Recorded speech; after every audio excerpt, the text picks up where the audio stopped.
உலகில் கிட்டத்தட்ட 30 ஆண்டுகளாக பெருமளவில் ரசிகர்கள் கூட்டத்தை சம்பாதித்தவராக இருக்கிறார் அஜித் குமார். இந்த ஆண்டு நடிகர் அஜித்தை மட்டுமல்லாது ரேசர் அஜித்தையும் பத்மபூஷன் விருது பெற்ற அஜித்தையும் பார்க்க முடிந்தது. அஜித் தமிழ்நாட்டை சேர்ந்தவர் கிடையாது என்பது உங்களுக்கு தெரியுமா?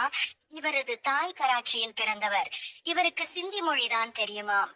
அதன் பிறகு கொல்கத்தாவில் வாழ்ந்திருக்கிறார். இவரது தந்தையும் தெலுங்கு மொழி பேசுபவராம். இவருக்கு படங்களில் நடிக்க ஆரம்பிப்பது வரை தமிழே தெரியாது என கூறப்படுகிறது. அஜித் தனது படிப்பை பாதியிலேயே நிறுத்தியதை அடுத்து தொடர்ந்து வேலைக்கு சென்றார். இவருக்கு ஆரம்பத்திலிருந்தே கார், பைக் போன்ற ஆட்டோமொபைல்ஸ் பிடிக்கும் என்பதால் அது தொடர்பான வேலைக்கு சென்று வந்தார்.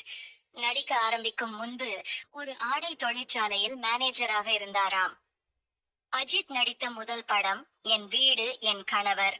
அதுல ஒரு சிறு கதாபாத்திரத்துல வந்திருப்பார். அதன் பிறகு ஹீரோவாக நடித்த முதல் படம் அமராவதி.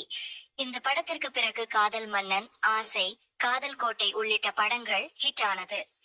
அஜித்திற்கு சினிமாவை தவிர வேறு எந்த நேரத்திலும் கேமராவிற்கு முன் இருக்க பிடிக்காதாம்.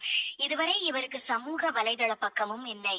கார் ரேஸ், பைக் ரேஸ், துப்பாக்கி சூடு என இவருக்கு சாகச விளையாட்டு போட்டிகள் மிகவும் பிடிக்கும். இவருக்கு பைலட்ஸ் லைசன்ஸ் கூட இருக்கிறது. அஜித் நடிப்பில் பல ஆண்டுகளுக்கு பிறகு ஒரே ஆண்டில் இந்த வருடம்தான் 2 படங்கள் வெளியானது.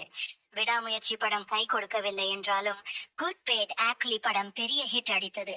சமீபத்தில் பத்மபூஷன் விருது பெற்ற இவர் தனது மனைவி ஷாலினி அனைத்து இடங்களிலும் தனக்கு துணையாக இருந்ததாக தெரிவித்தார். அஜித் நடிகை ஷாலினியை 3 முறை திருமணம் செய்துள்ளதாக ரெடிட் தளத்தில் ஒருவர் பதிவிட்டிருக்கிறார். ஷாலினி கேரளாவை சேர்ந்த கிறிஸ்தவர் என்பதால் தமிழ் முறைப்படி திருமணம் செய்த பிறகு கிறிஸ்தவ முறைப்படி திருமணம் நடந்ததாக கூறப்படுகிறது. ஷாலினின் தந்தை ஒரு இஸ்லாமியர் என்றும் சொல்லப்படுகிறது. இதனால் இஸ்லாமிய முறைப்படியும் ஒரு முறை திருமணம் நடந்ததாக கூறப்படுகிறது. ஆனால் இதை உண்மை என நிரூபிக்கும் சான்றுகள் எதுவும் இல்லை என்பதும் குறிப்பிடத்தக்கது.